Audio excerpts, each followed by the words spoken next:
Hello, friends. This is Molly with Soul School Tarot and Astrology. Thank you so much for joining me today. If you are new to my channel, welcome. I'm so happy to have you here. If you are returning, welcome back. I'm so happy to have you here. Today, I've got for you guys a November prosperity report for the signs of Sagittarius and Aries. So anybody with a sun, moon, and rising sign in either of those zodiac signs, or because it's about home, work, value, finances, career, you may want to look at the placement of your Venus or Mars when you guys are digging into this.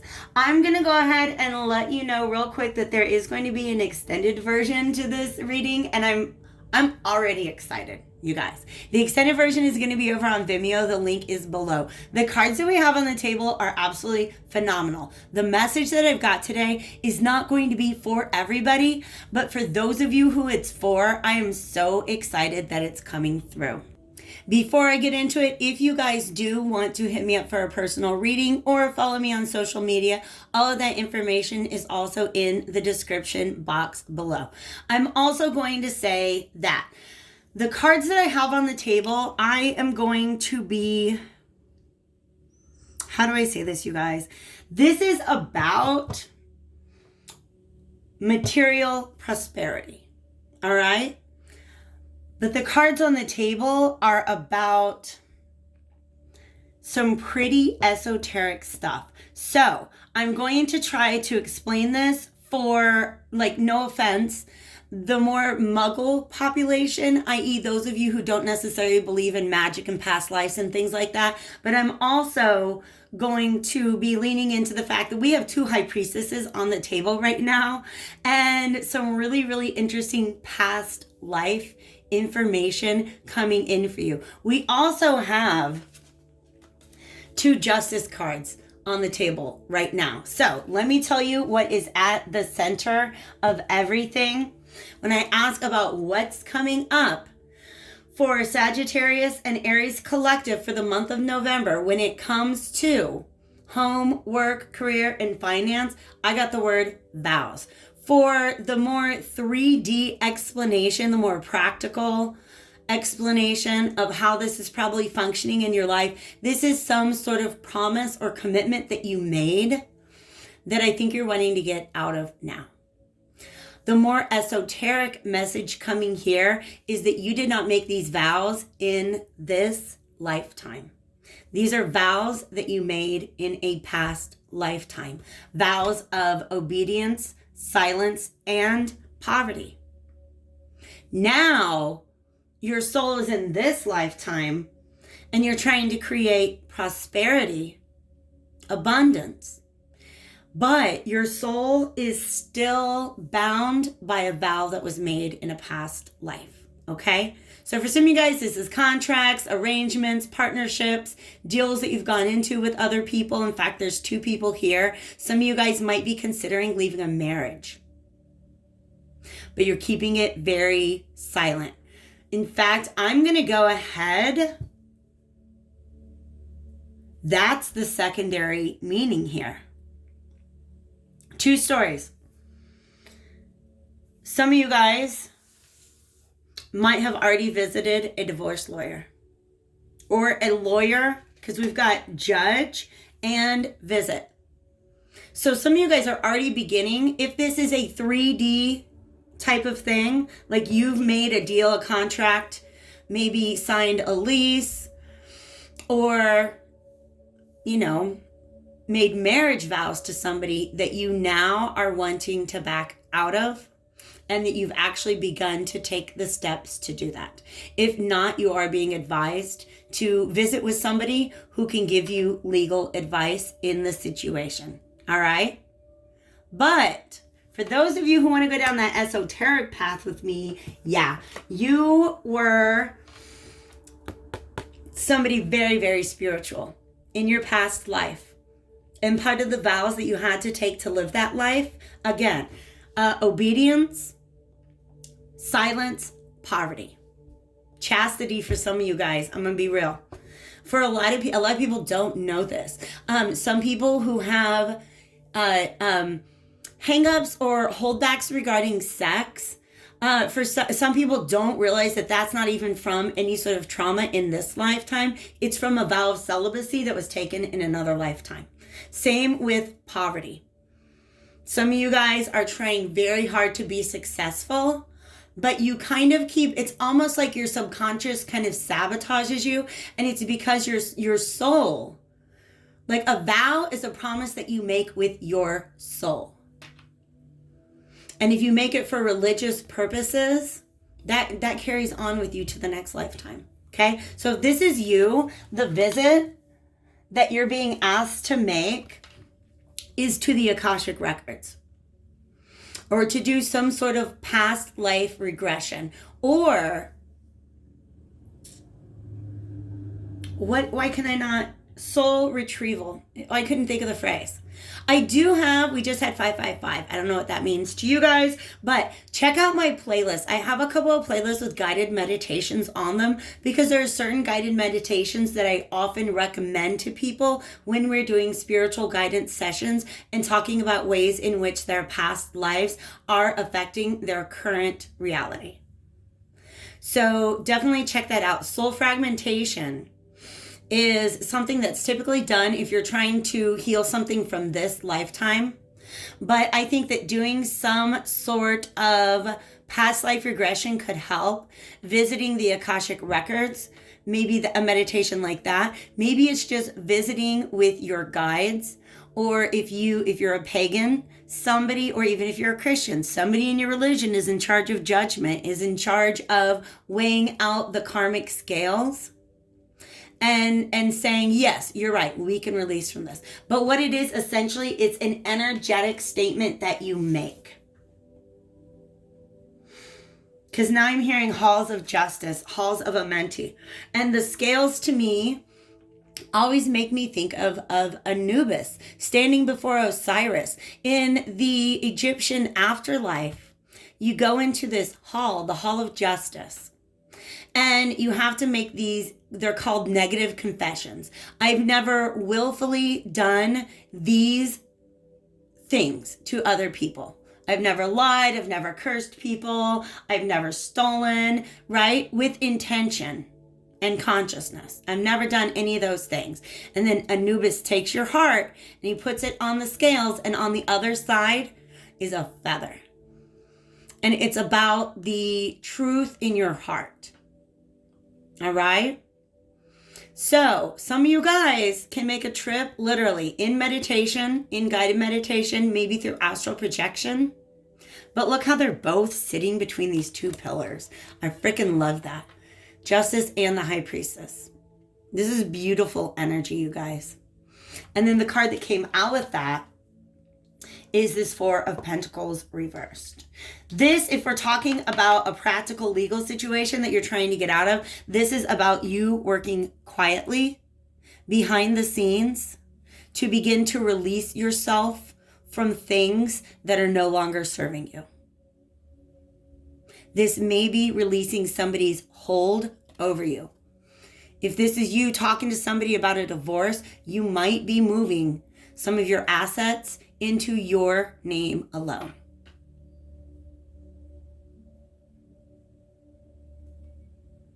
Because it's about breaking down this wall. This wall is blocking you from all of your prosperity. And it's one that you can take down. Just as your soul made that declaration, that vow in a previous lifetime, or you signed your name on a piece of paper and signed a contract, made some sort of agreement in this lifetime, only you, true of heart, can make an authentic, energetic expression. Make a declaration. I release myself from this. And look at that. That's what this is talking about. Walking away from what you don't need any longer in this lifetime. It served you in your previous lifetime, but now you're trying to get that coin. Okay?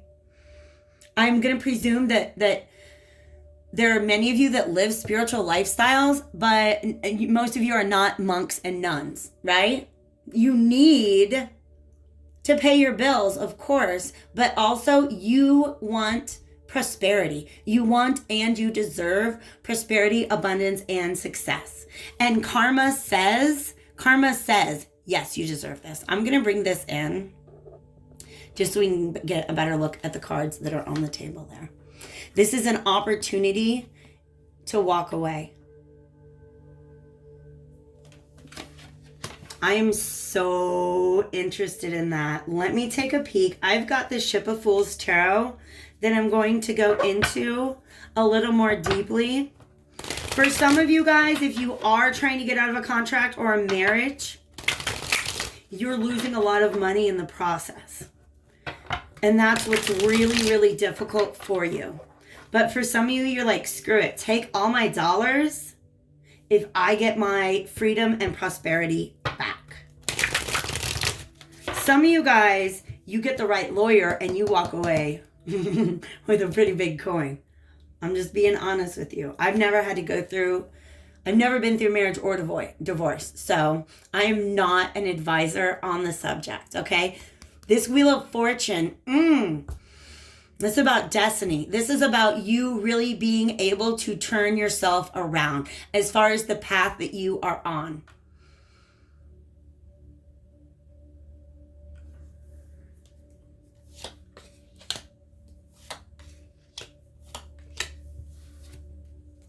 I'm going to see what else comes out. But we've got the Wheel of Fortune, a Four of Swords, and a Seven of Coins. Hold on, I have to decline a call that's coming in. There we go.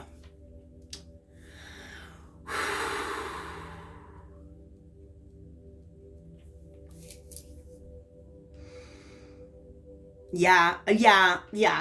This is both, okay? So you guys, for some of you, this Wheel of Fortune, again, I'm getting Akashic Record vibe, and Four of Swords is usually a card of meditation, right? And I don't know why these guys are all fighting at war. I am getting the sense that this is just about, it's about quieting your mind. Finding peace.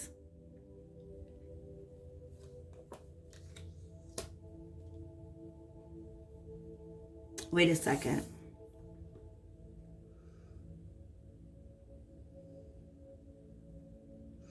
Yeah.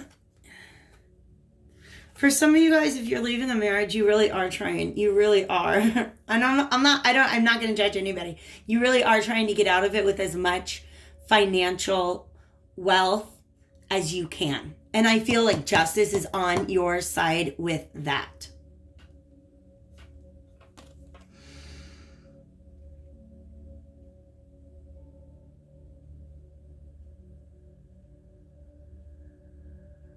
This is just an interesting card.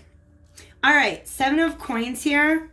To me, this is about the hard work that you do, the hard work that you've done, stopping at a place where you're at a point on your path, looking at what work you've already done and how that has paid off for you. So it's almost like these two farmers are discussing their farming methods, like, oh, well, we tilled the field in this way, and this is how it benefited us. How might we do it differently this next time around? Okay. Wanting to move forward, but really taking time to understand how the future is going to be different.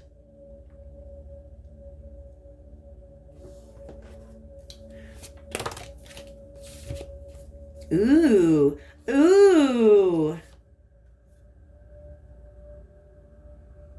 This is beautiful. Okay, you guys, this is several different things.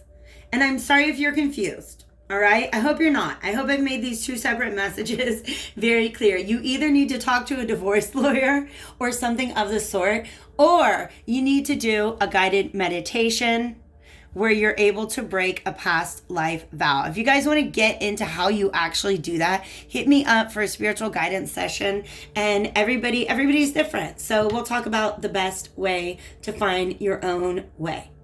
For some of you guys, leaving this situation is moving you directly into prosperity and love, just happiness, so much happiness.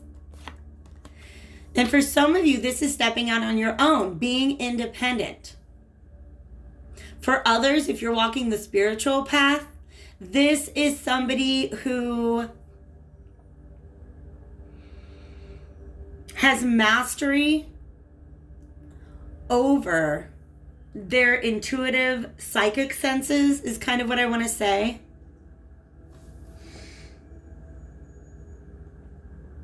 But he's also somebody who's very generous. Okay, I'm getting Dagda energy. If you guys are into ancient Irish paganism, you know, it's a thing. The Dagda is the god of prosperity, and his cauldron is never runs empty. And that's the image that they're giving me here with this cup, that this is the cauldron that never runs empty. And it's prosperity. Okay? Material success and prosperity and longevity. So money that you can really hold on to. Leave something for your kids kind of energy. But also happiness. This is a tremendous amount of abundance. But it's coming from a place of maturity. It's coming from a place of knowing yourself. For some of you guys, if you're leaving one commitment, this is a potential future one that actually looks pretty exciting. So let me go ahead and pull out some Wisdom of the Hidden Realm cards to just kind of talk about what sort of energy Spirit wants to encourage you to step into at this time.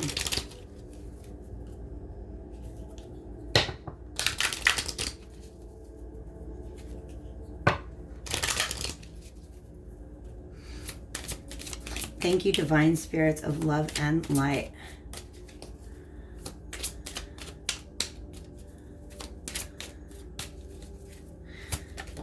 I feel like this is going to be associated, yes, with the Wheel of Fortune. I was staring at the Wheel of Fortune, and then this came out. The Map Maker of Destiny. Authentic purpose, inspiration, free will. Freeing yourself from anything that's holding you back from following your true intuition. This King of Cups is very intuitively guided. And it's almost like once this vow is broken, this person knows exactly how to follow their intuition to prosperity and abundance. But the important thing to understand and believe and know for a fact is that you are the creator of your own destiny. And I like, he's got a pen, he's got a little book, right? So for some of you guys, if this is you kind of ready to step into new opportunities, whether it is spiritually or practically speaking, journaling or writing your affirmations might be something that helps you a lot. Some of you guys are working with the Fae. Yeah, I told you we're going to get really esoteric in this one. Okay, what other energy messages do you have here? Yeah, the 24, 2 plus 4 is 6, which has to do with, to me, co-creation. And this is about co-creating with spirit. Follow your intuition, because you know what? Yes, oh my gosh, I'm so excited. There is this mentality out there that the universe will give you whatever it is that you want, right? But sometimes we don't want the thing that is best for us, right? And that's why we co-create with spirit, because spirit knows. Like if you've got 2 paths to go down, spirit says, you know what? That one might look really, really nice and sunshiny and wonderful and beautiful, but 100 yards down that path, there's a jaguar that is not eaten in 3 days. It's gonna guide you towards the other path. But it's about you taking control of what choices you make and choosing to be intuitively guided. Because when you live that life, when you co-create with spirit, allow spirit to inform your intuition, it will lead you to the money. Okay? It's Mark. What book is that? It's in the book of Mark in the Bible. I don't know what chapter or verse. But he's got that whole thing where he's like, you know what? Why do you worry? Why are you praying about what you're going to have to eat or what you're going to have to drink or what you're going to have to wear? Seek ye the kingdom of God, and he's going to hook you up with all of that stuff. And that's what this is ultimately saying. Find the kingdom of heaven within you. All of your infinite, unlimited power. Co-create with spirit. Understand that you are the divine, experiencing itself in a myriad of ways. And that once you tap into that, once you understand, I was watching this motivational speech from Jim Carrey, and he says there was a point in my life where I was afraid of doing something that was bigger than myself. And then I realized there is nothing in this universe that is bigger than me. Because we are all a manifestation of the divine. All right? So seek ye that within, right? And it will guide you towards prosperity. All right. I hope you guys don't hate me for this.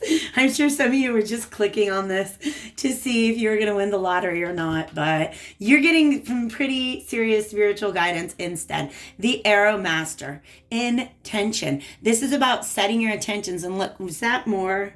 Ooh, yeah, we got more fairy energy. Setting your intentions, speaking your intentions aloud, but also detachment. This could be like, if you guys know anything about cord cutting ceremonies, Spirit's letting me know that you can do, okay, they're letting me know that the cord would be attached to your solar plexus chakra. If you want to imagine the vows sort of like attaching to your solar plexus chakra, you can actually cut them. You can dissolve them. You can dissipate them. Okay. Energy healing, light healing, like they're giving me all sorts of different type of meditation work that you could do in order to clear away that energetic vow. But if we're talking about you visiting a divorce lawyer or getting out of some other kind of contract, it's saying Spirit is here to help you, to help guide you towards fulfilling your intentions. I want one last card. And we're going to get it from the Vintage Wisdom Oracle deck. By the way, I do want to point this out. Self-sabotage and poverty consciousness at the bottom of the deck. And then boom, Keeper of the Scales. This is saying, Spirit saying to you, look, even if you came into this lifetime with a soul contract to experience poverty, I feel like you have paid that due. Boom, we got so much coming out. Well, we've got, look at everything here. Everything we've already said. I love this. Intention and intuition. Intention and intuition. Allowing yourself to open up the inner space and let it guide you to the fulfillment of your wishes, hopes, dreams, all the prosperity and success that you desire. But for this pile, if this is resonating with you, this is not accessible through hard work and labor and sweat and tears and all those things. This is accessible through your connection with the divine. All right? Understand that you are the entire universe. There's nothing in this universe that's bigger than you. And if you believed that you could achieve anything at all, what would it be? And what would you do to anything that's standing in its way? All right. So I'm going to take this a little deeper over on Vimeo if you guys are interested. If I do not catch you there, I hope to see you back here on the channel again soon. Take real good care of yourselves, guys. I am wishing you all the very best.